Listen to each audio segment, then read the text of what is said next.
Friends, news channel देखे आप सभी दर्शकों का बहुत बहुत स्वागत है। मैं हूं रमनदीप कौर।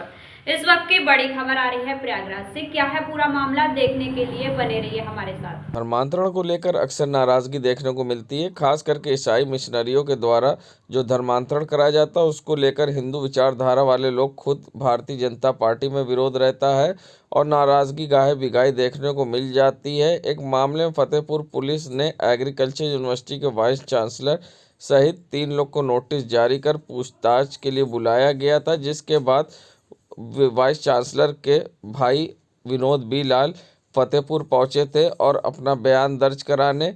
वहीं अब इस मामले को लेकर भारतीय जनता पार्टी के एमएलसी सुरेंद्र चौधरी की नाराज़गी देखने को मिली है। एमएलसी साहब ने इतने ज़्यादा क्रोध में आ गए कि उन्होंने कहा कि अगर कहीं से भी आरबी लाल धर्मांतरण मामले में संलिप्त पाए जाएंगे तो उनका भी धर्म परिवर्तन कर दिया जाएगा। आपको बता दें, एग्रीकल्चर के वाइस चांसलर आरबी लाल इस तरह के विवादों में घिरे रहते हैं। उनके ऊपर अलग अलग मामलों में पहले ही प्रयागराज के कई थानों में मामले दर्ज हैं। धर्मांतरण का भी आरोप उनके ऊपर लगातार लगता रहा है। ये कहा जाता है कि यशु दरबार में चंगाई की ओर आरबी लाल धर्म परिवर्तन का बड़ा खेल खेलते हैं और गरीबों का धर्म परिवर्तन करवाते हैं। फिलहाल फतेहपुर में दर्ज एक मामले में जांच के दौरान उनका नाम संलिप्तता में पाया गया, जिसके बाद फतेहपुर पुलिस ने इनको पूछताछ के लिए नोटिस जारी कर फतेहपुर बुलाया है। अब जिस तरह से एमएलसी सुरेंद्र चौधरी की नाराज़गी दिख रही है, इससे लग रहा है कि आरबी लाल की मुश्किलें बढ़ सकती है, क्योंकि वे स्वयं प्रदेश के मुखिया योगी आदित्यनाथ धर्म परिवर्तन और धर्मांतर कराने वालों के सख्त खिलाफ रहते हैं। ये गंगा मैया के तट पर मीडिया के माध्यम से भी मैं कहना चाहता हूँ, धर्मांतरण हिंदू को कोई ईसाई बना नहीं सकता, हिंदू को कोई मुसलमान बना नहीं सकता है। अगर ये आरबी लाल बी लाल के दिमाग ज़्यादा खराब है, अगर यह कहीं ऐसा संलिप्त पाए जाते हैं तो निश्चित तौर पर इनके खिलाफ भी कठोर कार्रवाई होगी और धर्मांतर कराने वाले पे भी खिलाफ होगी। इस पे भारतीय जनता पार्टी पूरी तन्मयता से कमर कस चुकी है। अगर कहीं इस तरीके के हम लोगों को संदेह मिल गया, कहीं शिकायत लिखा पढ़ी मिल गया या कहीं हम लोग मौके पे पा गए तो निश्चित तौर पे इनका भी धर्म में बदल दूंगा, इनको हिंदू बनाने का मैं काम करूंगा। इससे पहले भी यशु दरबार में इस तरह की बात, इससे पहले इनके खिलाफ कार्रवाई हुई, इनके खिलाफ मुकदमा है, अभी भी मुकदमा चल रहा है, अभी उसमें जेल गए थे, फिर जेल जाएंगे। धर्मांतरण के मिशन पे आरबी बिलाल निश्चित तौर पर जेल जाएंगे। एग्रीकल्चर के कुलपति ये नहीं रह पाएंगे। संगम नगरी प्रयागराज, जहां प्रधानमंत्री नरेंद्र मोदी की मां हीराबेन के स्वास्थ्य बिगड़ने के कारण अहमदाबाद के यूएन मेहता अस्पताल में भर्ती कराया गया, जहां डॉक्टरों की देखरेख में उनके बेहतर स्वास्थ्य के लिए हर संभव कोशिश की जा रही है। वहीं इन सब के बीच अस्पताल के अंदर से ये भी अच्छी खबर आई कि उनकी हालत में कुछ सुधार है, तबीयत भी काफ़ी सुधार की बात सामने आ रही है। प्रधानमंत्री ने अपनी मां के हालचाल लेने खुद अस्पताल पहुंचे और डॉक्टर से मुलाकात की, अपनी मां का हालचाल भी जाना। वहीं प्रधानमंत्री की मां की हालत बिगड़ते देख देश में दुआओं का दौर शुरू हो गया और हर कोई शख्स उनके बेहतर स्वास्थ्य के लिए भगवान से पूजा अर्चना, स्वस्थ होने की कामना कर रहे हैं। प्रयागराज के संगम तट पर होने वाली आरती प्रधानमंत्री नरेंद्र भाई मोदी के मां के नाम से की गई और मां गंगा से आरती कर उनके जल्द स्वस्थ होने की कामना किया गया। भारतीय जनता पार्टी से जुड़े सभी कार्यकर्ताओं के अलावा आम आदमी भी आरती में शामिल हुए। हर कोई शख्स आरती में शामिल होने वाला प्रधानमंत्री नरेंद्र मोदी की मां के स्वस्थ होने की कामना करते नजर आए। देव पुरुष नरेंद्र मोदी की मां जो जन्म देकर के इतिहास रचा है, इसको मानचित्र के पटल पर लाने का काम किया है, ऐसी माता को मैं प्रणाम करता हूं और उन्हें आज पूरे महानगर गंगा पार जमुना पार सभी लोग गंगा मैया से यह प्रार्थना किए हैं कि माता जी का तबीयत ठीक हो, अच्छा जल्दी स्वस्थ हो जाएं। और एक इतिहास रचे हैं नरेंद्र मोदी ऐसे बेटे को जन्म देकर। हम लोगों को भी संस्कार मिलता है, हम लोगों को बहुत कुछ सीखने को मिलता है। पूरा विश्व उन पर नज़र रखा हुआ है, मगर मुझे आशा और विश्वास है आज इस प्रार्थना पे आज हम लोग जिस तरीके से महानगर के पूरे तन्मयता से भारतीय जनता पार्टी के एक कार्यकर्ता अवधेश जी, हमारे गणेश जी, रवि जी, सभी लोग जितने पे यहाँ पे हैं, सब लोग गंगा मैया लेटे हनुमान बेड़ी माधव से प्रार्थना किए हैं, गंगा जमुना सरस्वती से कि माता जी जल्दी स्वस्थ हो जाएं। यही हम लोगों का प्रार्थना, यही हमारी विनती है। सुरेंद्र चौधरी, सदस्य विधान परिषद प्रयागराज।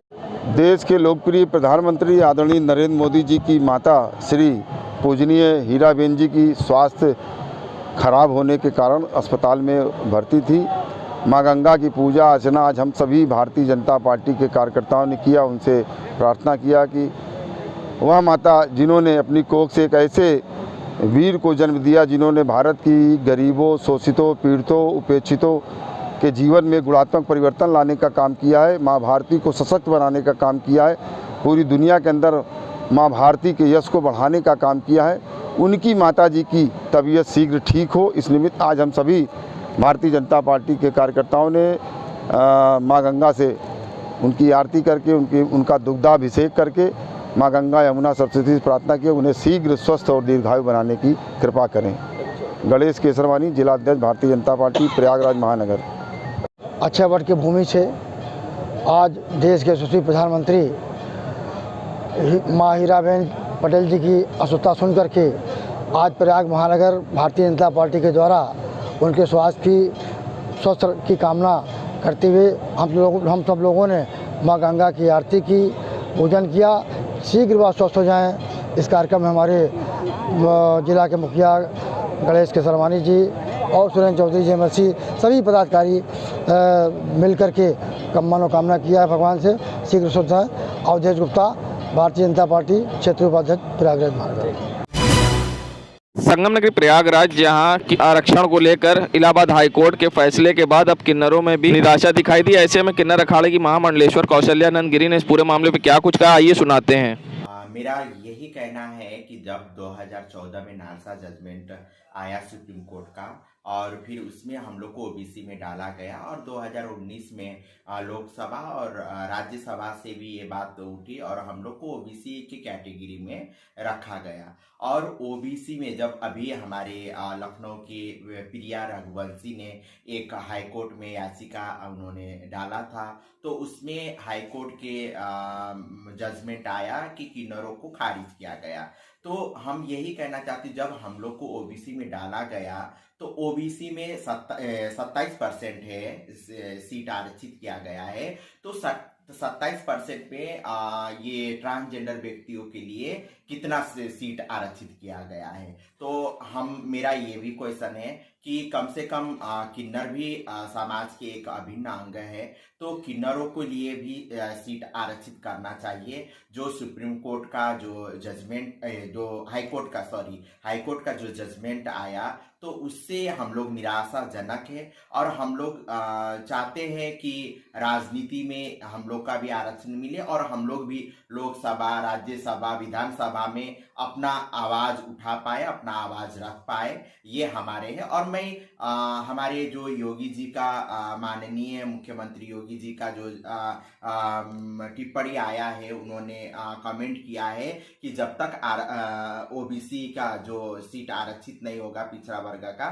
तब तक नगर निकाय चुनाव नहीं किया जाएगा। न्यायपालिका जो हम लोग के लिए जजमेंट तय करते हैं, उस पे हम लोग पूर्णतः सहमत हैं।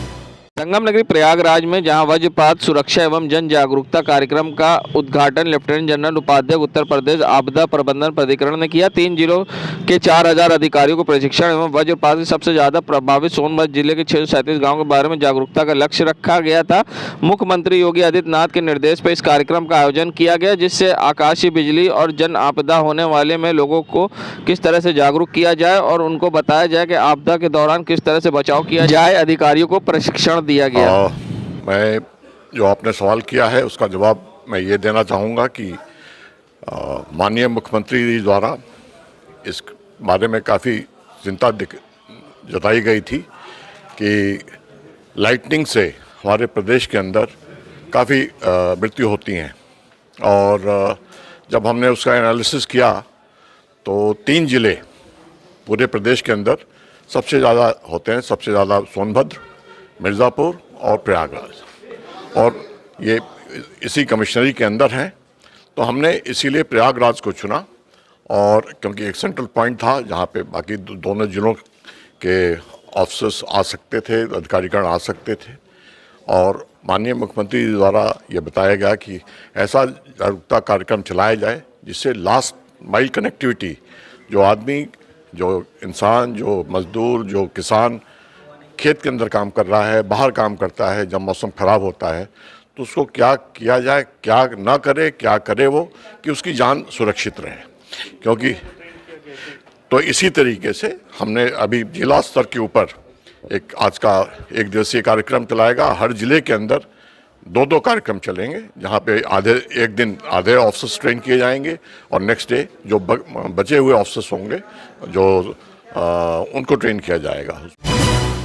संगम नगरी प्रयागराज, जहां शिक्षक भर्ती को लेकर आज छात्रों ने जमकर शिक्षा निदेशालय में विरोध प्रदर्शन किया है। छात्रों का आरोप है कि हम लोग की नियुक्ति नहीं की जा रही है। अक्टूबर महीने में हम लोग को ने 10 दिन का धरना दिया था। शिक्षा निदेशालय के डायरेक्टर ने हम लोग को आश्वासन दिया था कि हम लोग की नियुक्ति 12 नवंबर तक पूरी कर दी जाएगी, लेकिन छात्रों ने पूरे नवंबर बीत जाने का समय भी दिया, लेकिन उसके बावजूद अभी तक हम लोग की नियुक्ति नहीं की गई है। शिक्षा विभाग के अधिकारियों का कहना है कि मामला अभी कोर्ट में लंबित है, जिसकी वजह से आप लोग की नियुक्ति नहीं की जा सकती। इसी के विरोध में आज छात्र शिक्षा निदेशालय परिसर में इकट्ठा हुए और जमकर यहां नारेबाजी की और धरना प्रदर्शन किया। साथ ही उनका कहना था कि हम लोग सड़क पर उतरने के लिए बाध्य होंगे अगर हमारी नियुक्ति नहीं की जाती, और उसकी पूरी जिम्मेदारी शिक्षा निदेशालय के अधिकारी की होगी। वहीं जमकर नारेबाजी छात्रों ने कैंपस में की है और नियुक्ति की मांग करते दिखाई दिए। जूनियर एडेड की वैकेंसी को लेकर यहां विरोध प्रदर्शन किया गया। ऐसे में जहां कार्यालय परिसर में पुलिस फोर्स भी पहुंची और पुलिस फोर्स ने छात्रों को शांत कराया और समझा बुझाकर धरना भी समाप्त कराया। वहीं इस पूरे मामले पर क्या कुछ कहना है प्रतियोगी छात्रों का, आइए सुनाते हैं। शिक्षक भर्ती जो है इसे जल्दी से जल्दी पूरी करें। काफ़ी दिन से हम लोग को 1.5 साल से इधर उधर घुमा रहे हैं कि रिजल्ट देने के बावजूद भी ये फाइनल नहीं कर रहे हैं, तो हमारी यही मांग है कि इसको जल्दी से जल्दी पूरी कर दें। क्या नाम है आपका? शिखा सिंह। बहुत क्लियर सी मांग है कि हम लोगों को गोल गोल ना घुमाया जाए, क्योंकि रिवाइज रिज़ल्ट आए इतना दिन हो गया है, तो जल्द से जल्द हमारी प्रोसेस कंप्लीट की जाए, हम लोगों को हमारे स्कूल में भेजा जाए। मैं आपके माध्यम से माननीय योगी आदित्यनाथ जी से निवेदन करना चाहूँगा कि हम लोग जूनियर एडेड के कैंडिडेट हैं, मानसिक रूप से प्रताड़ित हैं, हम लोगों के मामले को संज्ञान में लें और जल्द से जल्द हमारी वैकेंसी को कंप्लीट कराएं। बस इतनी सी बहुत सिंपल सी हम लोगों की मांग है। मेरा नाम अमित कुमार विश्वकर्मा है। धरना प्रदर्शन का कि हमारा जूनियर एडेड शिक्षक भर्ती जल्द से जल्द पूरा हो, क्योंकि हम लोग पिछले 1.5 साल से यहाँ पे शिक्षक भर्ती को लेकर आंदोलन जारी करे हैं, लेकिन यहाँ पे जो अधिकारी हैं, अधिकारियों की लापरवाही की वजह से ये भर्ती आज फंसी हुई है। क्योंकि जब इसका विज्ञापन जारी हुआ था, विज्ञापन में भी केवल ये था कि आप जो है परीक्षा कराइए। इसके पहले जो इसमें चयन होता था वह स्कूल के मैनेजरों के द्वारा होता था, लेकिन माननीय मुख्यमंत्री जी के दृढ़ संकल्प के द्वारा ये जो है पहली बार भर्ती आई। जब इसका एग्ज़ाम होता है तो एग्ज़ाम में भी धांधली हुई, जो भी हुआ उसके बाद पुनर्मूल्यांकन हुआ। पुनर्मूल्यांकन के बाद ये लोग हम लोगों से लगातार बोल रहे हैं कि आपकी ये शिक्षक भर्ती 15 दिन में पूरी हो जाएगी, 20 दिन में पूरी हो जाएगी। सितंबर से लेकर अभी तक लगातार हम लोगों को बरगलाया जा रहा है कि जूनियर शिक्षक भर्ती अब पूरा होगी, तब पूरा होगी। इसी के संदर्भ में हम लोग यहाँ पे 10 दिन का आमरण अनशन भी किए थे, धरना प्रदर्शन अनवरत भी किए थे, लेकिन उसका कोई भी वो नहीं था। डायरेक्टर बेसिक आगे करके चली गई कि आप लोगों की भर्ती प्रक्रिया नवंबर तक हो जाएगी। उसके बाद से हम लोग लगातार अनुशासित ढंग से यहाँ पे धरना प्रदर्शन कर रहे हैं और आ रहे हैं। अधिकारी लगातार गोल गोल घुमा रहे हैं और कहते हैं कि यहाँ से नहीं, जो लखनऊ SCRT से रुका है। जब हम लोग वहाँ पे जाते हैं तो वहाँ कहते हैं कि नहीं, आपका काम यहाँ से रुका है, प्रयागराज से। जब प्रयागराज में आते थे तो कहते थे नहीं, वहाँ से रुका है। इस हिसाब से हम लोगों को बरगलाया जा रहा है। जब आखिरी स्टेज यहाँ से पूरा, आज हम लोग आए थे, धरना प्रदर्शन किए, प्रशासन भी आई थी आज काफ़ी ज़्यादा मात्रा में। तो हम लोग, हालांकि अधिकारी आज उपस्थित हैं क्योंकि आज गुरु नानक शायद जो जयंती है उसमें गजेटेड हॉलीडे है, जो भी है गुरु गोविंद सिंह जयंती। तो अधिकारियों से बात हो नहीं पाई, इसलिए हम लोग अभी जो है अभी अपनी इस धरना प्रदर्शन को समाप्त करेंगे। आगे जैसे ही अधिकारियों से बात होगी और जिस हिसाब से उनका इनपुट या वो जो भी आएगा, उसके बाद हम लोग आगे की स्ट्रैटेजी तय करेंगे। परिचय बताइए। जी, मेरा नाम CP सिंह सिंगरौर है, जूनियर एडेड शिक्षक भर्ती। नगरी प्रयागराज, जहां माघ मेला तंबुओं की नगरी बसने की तैयारी पूरी करीब हो रही है, और ऐसे में अब जहां लोगों को परेशानी का सामना भी करना पड़ रहा है, ऐसे में माघ मेले क्षेत्र में आए कल्पवासियों और ट्रस्ट के लोगों का कहना है कि जिस तरह से उन्हें ज़मीनें मिलती थी, आवंटन होता था, इस बार उनके ज़मीनें पर्याप्त नहीं मिली, जिससे उन्हें काफ़ी परेशानी का सामना करना पड़ रहा है और कुछ भी व्यवस्थाएँ नहीं है। जहाँ CM योगी ने दावा किया है कि इस माघ मेले को महाकुंभ के रिहर्सल की तरह देखा जाएगा, मगर उसके बावजूद अभी से साधु संतों में नाराज़गी दिखाई दे रही है। वहीं राष्ट्रीय सेवा ट्रस्ट बम्बई के आए हुए कार्यों को देख रहे हैं। यहाँ महाराज ने कहा कि जिस तरह से उन्हें ज़मीन मिलती थी इस बार नहीं मिली है, इस तरह से उन्हें अब पंडाओं के तंबुओं में अपने कुछ लोगों को रुकाना पड़ेगा और ठंड में काफ़ी परेशानी होगी। जहाँ उनको ज़मीन दी जाती थी वहाँ पर इस बार उन्हें ज़मीन भी नहीं दी गई और जिस तरह से ज़मीन उनको नापी जाती थी उससे कम दी गई है और ऐसे में उन्होंने कई गंभीर आरोप भी लगाए हैं। और क्या कुछ कहना है इस पूरे मामले पर उनका, आइए सुनाते हैं आपको। राष्ट्रीय सेवा ट्रस्ट बम्बई कैंप का व्यवस्थापक हूँ। मैं तो पूर्ण रूपेण असंतुष्ट हूँ। त्रिवेणी रोड में मेरी ज़मीन हर वर्ष अलॉट होती थी, उसको उठा करके यहाँ संगम अपर में स्थापित किए हैं। मेरी ज़मीन 45 बाई 180 रहती थी, इस बार केवल 50 बाई 100 दिए हैं, जिससे पूरा मेरा टेंट नहीं लग पा रहा है। किन परेशानी की समस्या का सामना करना पड़ रहा है? अब इससे है कि हम कहाँ जाएं, हमारे पास जो सुविधा सरकार से प्राप्त हुई है वो पूरा लग नहीं पा रहा है। तो आपको आज जितने लोग आते नहीं आ पाएंगे, क्या समस्या है? अब उसके लिए ये है कि अब हमको किसी अन्य जगह में पंडा लोगों के यहाँ टिकाना पड़ेगा। अगर यहाँ समावेश नहीं हो पाएगा तो हम किसी पंडा के यहाँ फिर प्राइवेट ले करके उनको टिकाएंगे। कितने लोग कल्पवास में आपके यहाँ पर? हमारे यहाँ 50 लोग हैं। 50? जी। क्या नाम है आपका? मेरा नाम उमा दत्त ओझा है। मैं राष्ट्रीय सेवा ट्रस्ट बम्बई अखाड़े का व्यवस्थापक हूँ। संगम नगरी प्रयागराज, जहां झूसी इलाके के छतनांग में बने बाड़े में चीतल और चिंकारा पाले गए थे, जहां पर आवारा कुत्तों के झुंड ने वहां घुसकर चीतल और चिंकारा को मार दिया है, जिसके बाद वहां पर जानकारी से संबंधित अधिकारियों को मिली और जिसके बाद वन विभाग की टीम पहुंचकर जांच पड़ताल शुरू कर दी है और सभी जानवरों को पोस्टमार्टम करवा कर उन्हें दफनाया गया है। वहीं डीएफओ का कहना है कि हम लोग जाँच कर रहे हैं और जाँच के बाद आगे की कार्रवाई की जाएगी। वहीं सिक्योरिटी की कंपनी के गार्ड के खिलाफ मामला दर्ज करके अब इस पे यहाँ पर जांच की जा रही है। आइए सुनाते हैं क्या कुछ कहना है डीएफओ का इस पूरे मामले पर। सर, कल एक मामला संज्ञान में आया था कि 20 चीतल और एक चिंकारा कुत्तों ने मार दिया, तो उस पर आपके विभाग की तरफ से क्या कार्रवाई की जा रही है? प्रयागराज जनपद में झूसी के पास में चितनाग स्थित बिरला हाउस का एक जो प्रॉपर्टी है, यूनिवर्सल केबल्स कंपनी लिमिटेड के नाम से बहुत पहले से 1988 में परमिशन प्राप्त है उस कंपनी को कि वहाँ पे चीतल रखे हुए हैं। कुल 20 चीतल और एक चिंकारा वहाँ पे पाले हुए थे। उनका 27 तारीख और 28 की मध्य जो रात्रि के समय में जो आवारा कुत्ते बगल में कहीं से उसको बाड़े में एंट्री करके चिंकारा उसकी शॉक से उनका डेथ हो गया था। उसको पूरी हमारी टीम के साथ हर पहलू पर जांच किया गया। इसमें चूँकि ये एक निजी कंपनी ने अपने परमिशन के साथ उन चिंकारा को उनको पालने की पूरी जिम्मेदारी उनकी थी, तो कहीं किस तरह का लैप्सेस हुए हैं, किस स्तर पर हुए हैं, उसका इंक्वायरी भी जारी है। इस बीच कोई भी अनवांटेड या इस तरह से कोई और घटनाओं को नकारने के लिए हमने वाइल्ड लाइफ प्रोटेक्शन एक्ट में एक केस भी दर्ज किया है उस प्रबंधन के विरुद्ध। उसकी जांच भी किया जा रहा है। अग्रिम कार्रवाई लीगली जो भी जांच में निष्कर्ष आता है उस हिसाब से कार्रवाई किया जा रहा है। मृत चीतल का पोस्टमार्टम भी एक 3 वेटरनरी डॉक्टर्स का चीफ वेटरनरी ऑफिसर की बनाया हुआ पैनल से कराया गया। उनकी विधिवत नियमानुसार प्रोटोकॉल के अनुसार उनका डिस्पोज भी किया गया है। अब अग्रिम कार्रवाई इसमें जारी है। अपना परिचय दें प्लीज़। मैं महावीर कौजलगी, डीएफओ प्रयागराज। देश दुनिया की खबरों के लिए world media times news channel को सब्सक्राइब करें।